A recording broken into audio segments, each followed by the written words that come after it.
नमस्कार मित्रांनो, Balasaheb Pawar LIC of इंडियामधून बोलत आहे। मित्रांनो, बचत जर नाही केली तर काय होईल?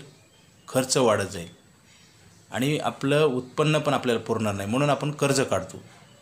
बरेच व्यक्तींना आपल्या खर्चावर नियंत्रण आणता येत नाही, कारण सोपी गोष्ट आहे, परंतु ती सवय न लावल्यामुळे काय होतं, ते आपल्या कंट्रोलच्या बाहेर जातं। जसं कुठली व्यसनं करतात लोक, काही लोकांना व्यसन कंट्रोल होत नाही, तसंच आहे मित्रांनो। काही वेळेस गाड्याचा वेग अति असेल तर काय होईल, गाडीला कंट्रोल होत नाही किंवा ब्रेक जरी दाबलं तर ॲक्सिडेंट होतात। तसंच असतं, नियंत्रण प्रत्येक गोष्टीवर पाहिजे। नियंत्रण नसेल तर त्याचे दुष्परिणाम होतात। जसं आपण अन्न खातो जगण्यासाठी, अन्न एखादा पदार्थच खाल्ला तर काय होईल, पोट भरण्यासाठी अन्न तर लागते, परंतु त्याचे दुष्परिणाम होतील। साखरच खाल्ली आपण कंटिन्यू रोज, चालते का? तसंच आहे मित्रांनो, आपण खर्चच करत गेलं तर काय होईल, उद्ध्वस्त होईल ना माणूस। आणि आता तेच होतंय ना, बऱ्याच लोकांचं रिटायर झाले तरी पैसे नसतात। मग हे काय झालं, आपण खर्च करत गेलो, पैसे तर कमवले, परंतु खर्च त्याच्यापेक्षा जास्त केले, म्हणजे जवळ नाही राहिले। आणि त्याच्यासोबत काय नैसर्गिक चक्र आहे, माणसाचं पैसे कमवायचं वय कमी होतं, हे सगळ्यांना माहिती आहे। कुठलीही गोष्ट माहिती असून कधीच फायदा होत नाही। आता व्यसन केल्यावर शरीर खराब होते हे सगळ्यांना माहिती आहे। मेडिकल लाईनमधले जे लोक आहेत त्यांना पण माहिती आहे, डॉक्टर असतील किंवा मेडिकल स्टोअरवाले असतील त्यांना पण माहिती आहे, तरी मग का करतात? कारण माहिती असण्यापेक्षा चांगल्या गोष्टी कंटिन्यू केल्या पाहिजे। जसं बचत केल्यावर पैसे वाढतात हे सगळ्यांना माहिती आहे, परंतु बचत करत नाहीत आणि केली तर चुकीच्या ठिकाणी, जिथं की पैसेच मिळायची गॅरंटी नाही। म्युच्युअल फंड, शेअर मार्केट, सोनं चांदी, घर जागा जमीन। आता एखादी जागा घेतली तर आपलं कितीला विकेल, किती प्रॉफिट होईल माहिती आहे का? नाही। म्हणजे आपण अंदाजे काम करतो, गॅरंटेड नाही। गॅरंटेड न काम केल्यामुळेच गॅरंटेड प्रॉब्लेम येतो, आणि ते आत्ता सध्याच्या काळामध्ये सगळीकडे बघायला मिळतं।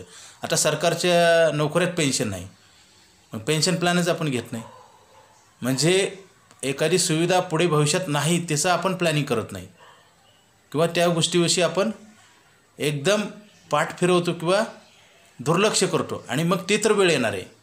आता उत्पन्न बनवणार आहे, प्रत्येक माणूस म्हातारा होणार हे नक्की आहे ना, मग त्यासाठी कामच केलं जात नाही ना। वय वाढण्यापेक्षा माणसाकडे पैसे वाढले पाहिजेत, कारण पैशामुळं सगळं काही तुम्हाला खरेदी करता येतं। वय तर सगळ्याचं वाढतं, पैसे कमवायचा पिरियड बी संपून जातो, परंतु पैसे नसतात। आणि पैसे असले तर अशा गुंतवणुकीमध्ये असतात की तुम्हाला ते, समजा घर आहे तर विकलं तर नुकसान होतं। शेअर मार्केटमध्ये मार्केटवर डिपेंड आहे, म्हणजे काय होतं, ज्या गोष्टीमध्ये आपल्याला वेळेला पैसेच मिळणार नाहीत अशा गोष्टी करतो आपण, आणि आपल्याला सांगणारा पण आयुष्यात चांगला मिळायला पाहिजे, आणि आपण ऐकलं पण पाहिजे। बऱ्याच लोकांना चांगल्या गोष्टी पण पटत नाहीत। चांगल्या गोष्टी न पटणं म्हणजे काय होतं, भविष्यात 100% धोका। जसं डॉक्टर चांगला असेल आणि रुग्णांना जर त्याचं इम्प्लिमेंट नाही केलं, औषध गोळ्या वेळेच्या वेळेला नाही खाल्ल्या, डॉक्टरचं नाही ऐकलं, तर काय होईल, आजार दुरुस्त होणार नाही। म्हणजे दोन्ही गोष्टी महत्त्वाच्या आहेत, चांगलं सांगणारा पण पाहिजे आणि ऐकलं पण पाहिजे, आणि कंटिन्युटी पण महत्त्वाची आहे। आता LIC ऑफ इंडियामध्ये बरेच जण पॉलिसी काढतात, मेडिक्लेम काढतात, परंतु कंटिन्यू टिकवत नाहीत। म्हणजे आपण संधी साधू वागल्यामुळंच काय होतं, सतत आपल्याला संधीचा फायदा घेता येत नाही। जसं कुठलंही काम चांगलं केलं तर काय होईल, सतत फायदा होईल ना। चांगलं शिक्षण घेतलं तर सतत फायदा होतो ना, मोठी नोकरी लागते, हुशार होतो माणूस। तसं काही लोक काय करतात, LICची पॉलिसी किंवा मेडिक्लेम पॉलिसी चालू तर करतात, परंतु पुढे भरत नाहीत।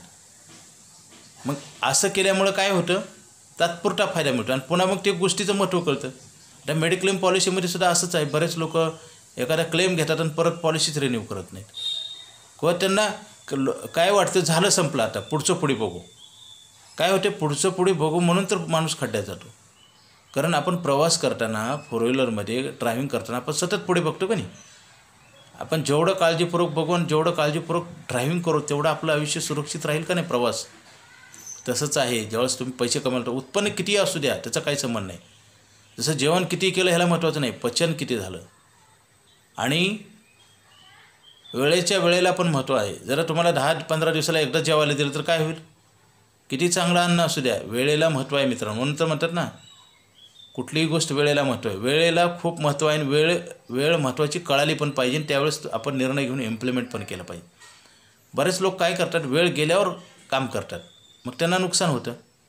कुठलंही काम असू द्या मित्रांनो, वेळेत काम केलं त्याचा नक्की फायदा होतो. आता बरेच वेळेस लोक रिन्युअल पॉलिसी वेळेत करत नाहीत. आता स्टार हेल्थची पॉलिसी माझ्याकडे एका क्लायंटनं वेळेत रिन्यू केली नाही ना, आज त्यांना 10 लाख रुपये लागतात ऑपरेशनला. म्हणजे काय होतं, तुम्ही वेळेत न काम केल्यामुळे. बरं ठीक आहे, माहिती नाही असं नाही, माहिती असून आपण दुर्लक्ष केलं. आपल्यालाच त्याच्यापासून फायदा आहे, आपल्यालाच तोटा आहे, हे सगळं माहिती असतं. म्हणजे काय होतं, मुद्दाम होऊन केल्यासारखं होतं आणि मुद्दाम केल्यानंतर काम कधीच चांगलं होत नाही. तर बरेच लोक काय करतात बघा, आता आपल्याला माहीत आहे एखादं व्यसन करतात लोक, त्याच्यापासून नुकसान होणार आहे तरी करतात. रेप्युटेशनमुळं काय होतं, नुकसान कधीच कमी होत नाही, वाढत जातं. आता बघा, रोज आपलं आयुष्य वाढत चाललं, एका साईडला वाढत चाललं आहे म्हणतो आपण, बड्डे साजरा करतो, परंतु तसं आहे का, ते नाही. आपलं आयुष्य कमी होत चाललं आहे हे तर कळत नाही ना. म्हणजे कसं आहे, डोळे पण आपल्याला फसवतात, इंद्रिय शरीराचे पाठ कसं आपल्याला आबाळ टेकल्यासारखं वाटतं, टेकलं आहे का. आणि मन विचार पण, आपण काय म्हणतो, बड्डे आहे का तो, म्हणजे मनात येणारे विचार हे सुद्धा सगळे चांगले नसतात. आणि त्याची निवड करण्यासाठी तर आपलं स्किल आहे, तीच आहे त्याच्यात लाईफ. मन बघा, आता प्रत्येकजण शाळा कॉलेजमध्ये शिकतात, प्रत्येक विद्यार्थी मोठा होतो का, मेहनत तर सगळेच करतात. आता बघा, काम सगळे लोक करतात, सगळ्याला पैशाचा प्रॉब्लेम आहे का, काही लोकांनाच आहे. 10%, 2%, 3% लोकांना पैशाचा प्रॉब्लेम नाही, पैसे कमवतात तर सगळेच. ह्याचा अर्थ काय होतं, युटिलायझेशन. जसं अन्न प्रत्येकजण खातो, प्रत्येकजणाला पचतं का अन्न, ते नाही.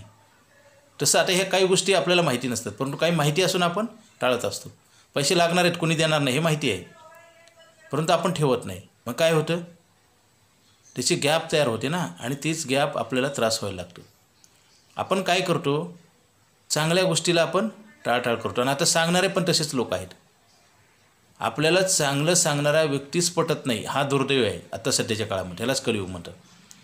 म्हणजे आपल्याच नावावर आपल्यालाच ठेवायचे, आपल्याच अडचणीसाठी ठेवायचे, आपलाच फायदा आहे, तरी हे पण बऱ्याच लोकांना कळत नाही किंवा टाळाटाळ. आता मला सांगा, पैसे उत्पन्न किती आहे ह्याला महत्त्व नाही, तुम्ही पैसे आले की बचत करायला पाहिजे.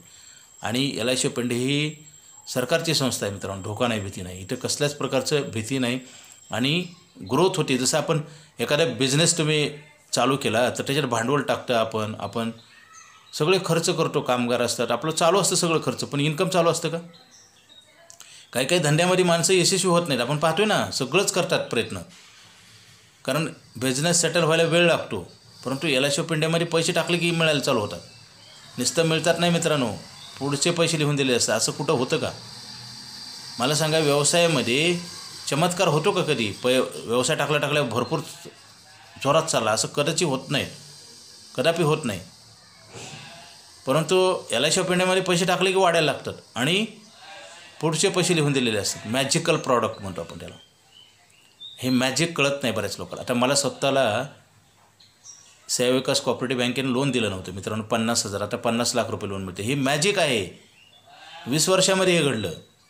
तुमच्या जीवनात ह्याच्यापेक्षा चांगले दिवस येऊ शकतात मित्रांनो. फक्त आपण काय केलं पाहिजे, पेशन्स ठेवले पाहिजे, सत्य गोष्टीवरच विश्वास राहिला नाही. आजच्या काळामध्ये खरी गोष्टच लोकांना पटत नाही आणि टिकवली जात नाही, पटली तर लगेच. तसंच आता काही लोक LICच्या पॉलिसी असतात, मेडिक्लेम असतात, पुढे भरत नाहीत, अर्ध्यात सोडतात. आता हे ॲग्रीमेंट आहे ना मित्रांनो, मुलाला आपण शाळेत पाठवतो, हे ॲग्रीमेंटच असतं ना. आपण वेळेत जातो आणायला, कधी पण आणलं तर मुलाला शाळेत तर ठेवतील का शाळेवाले, आणि तो डॉक्टर, इंजिनियर, वकील होईल का. अर्धवट कामाला कधीच किंमत नसते आणि अर्धवट कामाचा कधीही फायदा होत नाही. जसं प्रीमॅच्युअर जे बर्थ होतं ना मुलांचा, 7व्या महिन्यात 6व्या महिन्यात, ते कसे असतात, परिपक्व होण्यासाठी वेळ लागतो मित्रांनो. जसं मॅच्युरिटी, LICची पॉलिसी काढली, मॅच्युरिटीला पैसे मिळतात जास्त, आणि मध्ये काढले तर कमी मिळतात. आणि बरेच लोक म्हणतात कसं काय कमी मिळतात, कारण आपण जे गोष्ट करतो ना त्याचेच बेनिफिट मिळतील ना. आणि आपण कंपॅरिझन काय करतो, बँकेची. आता बँकेचे फायदे वेगळे, बँकेची गुंतवणूक वेगळी आणि LICची वेगळी, आपण मिक्सअप करतो. आणि काय होतं, सांगणाऱ्याच आपण चुकीचं ठरवतो. असंच घडते ना, प्रत्येक गोष्टीला नियम असतात ना, नियमानेच फायदा होतो. जसं रोडवरून चालताना सुद्धा डाव्या हाताने चालणे, सिग्नलला उभा करणे, हे नियम आहेत ना. तुम्ही कसंही चाललं तर काय होईल, तुम्हाला तर नुकसान होईलच, पण ॲक्सिडेंट होतात का नाही, आणि दुसऱ्याचं पण नुकसान. तसंच आहे. आपण आज जे प्रॉब्लेम येत आहेत ना, हे मानवनिर्मित प्रॉब्लेम आहेत मित्रांनो. निसर्गाच्या ज्या घडामोडी आहेत ते तुम्हाला सांगून घडत नाहीत किंवा ते टाळता पण येत नाही. आता माणूस म्हातारा होतो आहे, थांबवता येते का वय? आणि उद्या कसा दिवस येणार आहे माहिती आहे का? त्यासाठी आपल्याला प्लॅनिंग करता येतं. आणि प्लॅनिंग न केल्यामुळेच 99% लोकांचं नुकसान होतं मित्रांनो. आज प्लॅनिंगच केलं जात नाही. पैसे तर कमवले जातात. आता लोकसंख्या वाढल्यामुळे महागाई नाही, अनेक प्रॉब्लेम निर्माण झालेत, नवनवीन प्रॉब्लेम येतात जसं कोरोना आला. त्याच्यासाठी प्लॅनिंगच नसतं दुसऱ्या साईड. आणि केलं तर टेम्पररी. माणसाचं जीवन ही नैसर्गिक आहे, उद्या काय घडणार आहे माहीत नाही. आणि आपण जे प्रॉडक्ट घेतो, गुंतवणूक करतो, ते पण आपण धोकादायक करतो. Mutual fund, SIP, share market, घर, जागा, जमीन, सोनं. गुंतवणूक वाईट नसते मित्रांनो, परंतु आपल्याला आयुष्यभर जगायचे, आपले प्रॉब्लेम सोडवायचे आहेत. एक वेळ अशी येते की आपली मुलंसुद्धा सांभाळत नाहीत. असं जर नसतं तर आश्रमाची संख्या वाढली नसती ना. आश्रमाची संख्या वाढली का नाही? माणसाचं प्रेम कमी झालं आहे का नाही?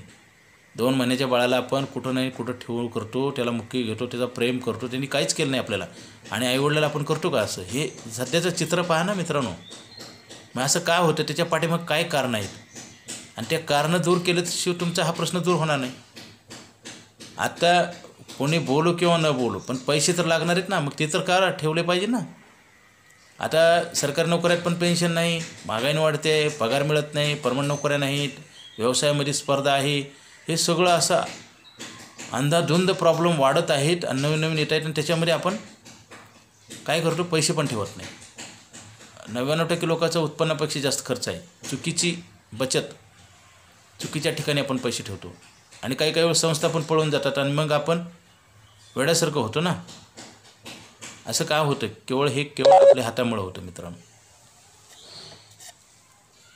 LIC ऑफ इंडियामध्ये आयुष्यभर पैसे देणारा प्लॅन आहे मित्रांनो. लवकर घ्या, उशीर करू नका.